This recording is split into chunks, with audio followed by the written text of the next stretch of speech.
আসসালামু আলাইকুম, হাতের কাজের থ্রি পিসের পেজ থেকে স্বাগতম জানাচ্ছি। আজকে কিন্তু অনেক সুন্দর সুন্দর কিছু কালেকশন চলে আসছে। দেখেন, এক বস্তা ড্রেস চলে আসছে।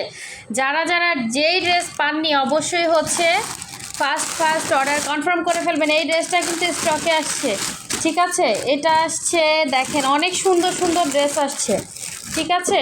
অনেক সুন্দর সুন্দর কালার কম্বিনেশন আছে। এটা হচ্ছে ল্যাভেন্ডার সাথে খুবই সুন্দর একটা গুজরাটি আসছে। এই গুজরাটিটার মধ্যে কিন্তু আমাদের এর আগের বার আসছিল ইয়েলো কম্বিনেশনে, আর ইয়েলো, হ্যাঁ না, অফ হোয়াইট হচ্ছে জামা ছিল, ইয়েলো কালার ওড়না ছিল। আর এখন দেখেন জাস্ট অসাধারণ সুন্দর একটা কালার কম্বিনেশন চলে আসছে, অনেক সুন্দর। এটার সাথে ল্যাভেন্ডার কম্বিনেশন, যার ভালো লাগবে ফার্স্ট ইনবক্স করে ফেলবেন। এগুলোর প্রাইস কিন্তু আমরা অনেক রিজনেবলে রাখি, এই জন্য আলহামদুলিল্লাহ আমাদের ড্রেসগুলো কিন্তু সেল হয়ে যায়। তো দেখেন, এই হচ্ছে ভয়েলের মধ্যে থ্রি পিস আসছে গোলাপ ডিজাইনের মধ্যে। কার